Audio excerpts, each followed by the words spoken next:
All right, welcome back, YouTube. Today we are going to be going over pre-scouting techniques.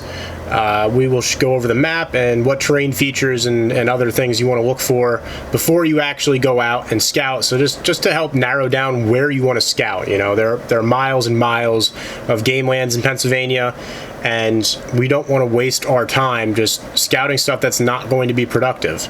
All right, so let's get right into it. We're going to zoom in up here. So right here is the first thing I like to look for.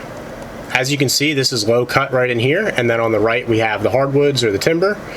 So what this is this is where the Pennsylvania Game Commission has gone through and done a controlled burn a few years ago. And what you're left with is this new growth bedding area. And so this is great because it provides a lot of great cover for deer, but it also provides an opportunity for them to feed during the day.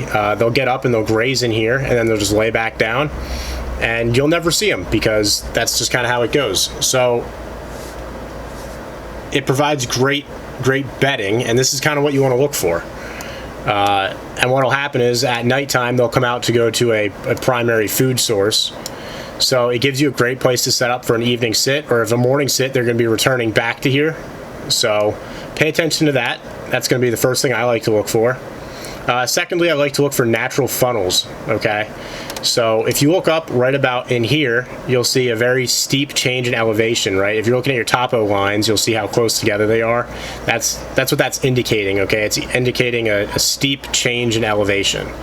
Okay, so deer are not normally going to go up and down anything that's anywhere the elevation is changing rapidly like that, okay? So what they're going to use are draws, right? It's going to be those areas like this, these little U's on the topo map going up the mountain, because it's not as steep of an elevation change, and it's usually a little easier for them to navigate those, okay? And a lot of times there's streams and stuff going down them too, so they'll drink while they're traveling, and they're going to use these to go to a primary food source in the evening. So that's really what I like to look for on the map before I even get out. So, and as you can see, I have a marker here from last year, and there was a buck just crossing the road here down in the evening, headed out to probably a primary food source. And if we go down further on the map, I'm sure we're going to see some ag fields down here. You know, sure enough.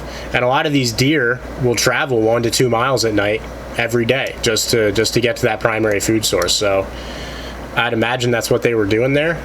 We're going to do some boots on the ground, and we'll see if I was correct with this, and then we'll go over some sign that you want to look for when you're actually out scouting. But those are the two primary things I like to look for: new growth and natural funnels, i.e. steep changes in elevation that are going to funnel those animals, or a draw which they're going to use for travel. So stay tuned, and we'll go over actual scouting on the ground and the sign you want to look for. So unfortunately, I will not be able to scout the land that I previously said I would. I'm recording this part a week later. The gate to go up the mountain there was closed, and I'm not willing to walk 4 miles up the mountain in 85-degree weather just to prove a point. However, I was willing to go somewhere else and do a little scouting, and I'm going to show you what I found. So I came up the Appalachian Trail right over here, and I hiked up to the top of the mountain. This 13 to 1400 foot elevation is absolute gold, guys, for finding deer. If you take nothing else out of this, you could walk between 1300 and 1400 feet in rifle season and bump deer all day long and just shoot them, right? So if you take anything out of it, take that out of it, because that's a great place to start. But anyway, so I walked up, and I'm walking along this ridge up here, and I was looking for the top of this draw out over this way, right? And as you can see right in here, what do we have? We have new growth, guys, right? I already stressed that enough. So I ended up putting a camera right about there, and I've gotten several bucks. It's only been a couple days now, but I've gotten several bucks on it already, several does. So these techniques work, and we'll go over it in the next video. You'll actually see me scouting some of this.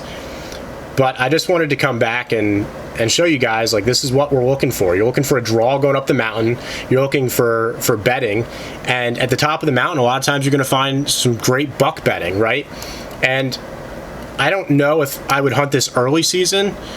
However, during the rut, I think this is going to be an absolute fire spot because you have all this doe bedding 3/4 of the way up the mountain, and then you have a great, easy way for bucks to travel and search for hot does along the top of the mountain there, depending on which way the wind's blowing.